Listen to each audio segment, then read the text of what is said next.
Kita ke Tiongkok di tahun 1980-an. GDP per kapita Tiongkok waktu itu hanya $190 dibandingkan Indonesia di tahun 1980. GDP per kapitanya adalah $492 alias Indonesia 2,5 kali lebih kaya dari Tiongkok rakyatnya di masa itu. Kemudian di tahun 1990 GDP per kapita Tiongkok adalah $217.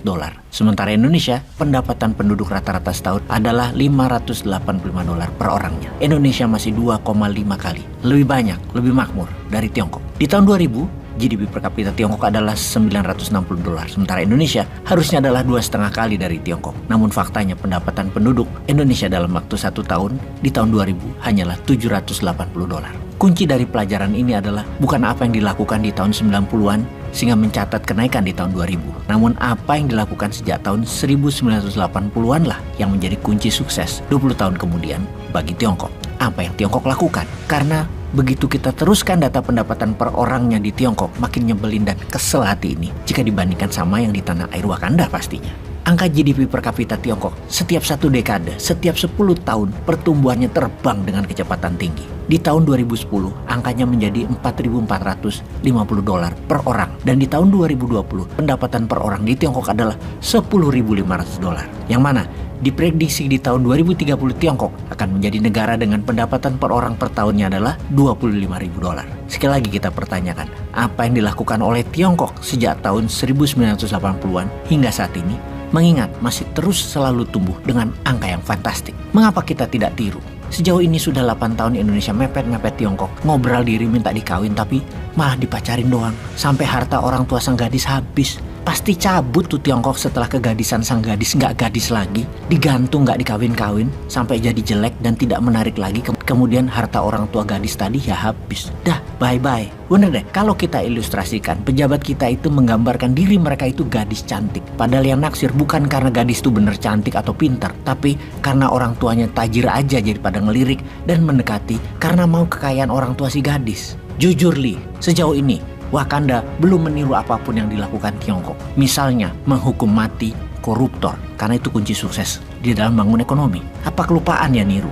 Lebih enak nurut sama Tiongkok aja kali ya. Cuannya banyak, kerjanya gampang. Hanya tanda tangan kebijakan doang yang mendukung proyek Tiongkok di provinsi-provinsi. Dah itu aja. Kemudian satu lagi, piara buzzer. Sesungguhnya kalau mau meniru untuk menjadi negara maju, maka kalau mau membangun Indonesia, ada banyak hal yang harus diselesaikan terlebih dahulu. Yang terwajib adalah koruptor dihukum mati. Kemudian penjahat apapun hilang hak politiknya jika dipenjara, dan narapidana setelah hukumannya hilang, hak politiknya selama 5 tahun tidak boleh ada lagi. Jangan malah jadi bupati, jadi wakil rakyat, kasusnya korupsi lagi. Dan ini zaman siapa yang ngelola hingga kayak gini ya? Lalu kita gali Tiongkok lebih dalam lagi. Apakah Tiongkok membangun negaranya pakai surplus perdagangan cadangan devisanya? Apa pakai FDI, Foreign Direct Investment seperti yang kita lakukan? Atau pakai apa? Tiongkok membangun negaranya pakai surplus perdagangan cadangan devisanya? Maka jawabannya adalah tidak. Karena waktu mereka memulai membangun di tahun 80-an di awalnya, di masa Deng Xiaoping, mereka tidak punya uang sama sekali dan tidak ngutang tapinya. Karena sungguh, siapa yang mau ngutangin Tiongkok waktu itu? Kalau pertanyaannya, apakah pakai FDI, Foreign Direct Investment atau investasi asing? Ya nggak juga.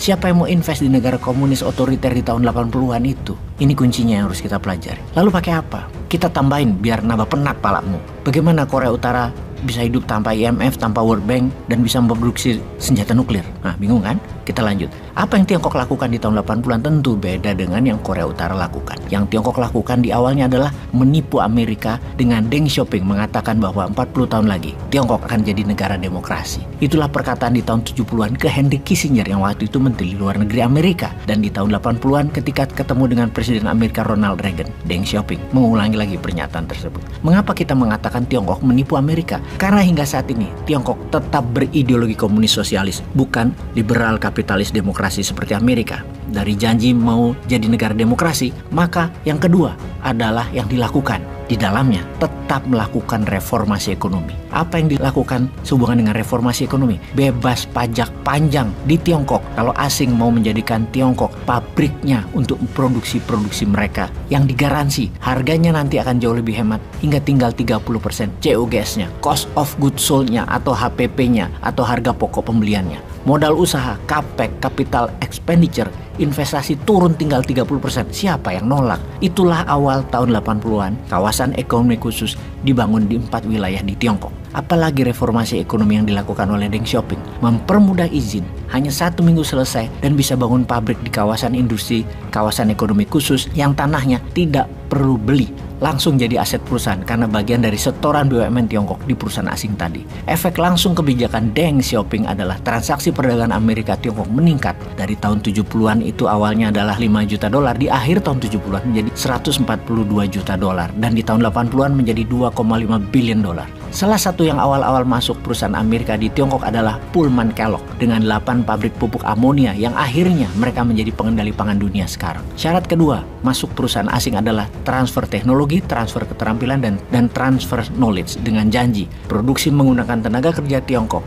jam kerja lebih panjang, dan hasilnya lebih banyak. Dan dalam 10 tahun semua itu tercapai. Budaya kerja keras bangsa Tiongkok terbukti diterima pihak barat sebagai konsep ekonomi murah, cepat, dan banyak. Walau tidak manusiawi, namun bagi kapitalis, what the hell? Dan bagi komunis, what the hell juga, yang penting lu rakyat pada makan kan? Yang menarik adalah kerjasama asing dengan lokal. Pihak Tiongkok selain setorannya lahan adalah masuk memiliki 20% saham. Mereka adalah BUMN-nya Tiongkok. Orang-orang BUMN Tiongkok tadi tugasnya cuma 2. Pertama, ngurusi izin dan menciptakan hubungan positif dengan pejabat. Yang kedua adalah mengurus logistik transportasi.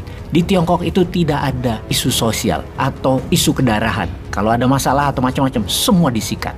Di tahun 1980-an dan 1990-an ada 300 perusahaan Amerika masuk ke Tiongkok, dengan Coca-Cola dan General Motors masuk paling besar di awal-awalnya tersebut. Total investasi mencapai 10 billion dolar, yang mana saat ini telah menjadi lebih dari 4.500 perusahaan Amerika dan pihak barat, termasuk Korea Selatan dan Jepang, di Tiongkok dengan nilai kapitalisasi pasar senilai 3 triliun dolar. Bisa Indonesia tiru nggak kira-kira? Sudah 10 tahun kok nggak mulai-mulai niru sih, malah korupsi hukumannya dikurangi. Piye Jal?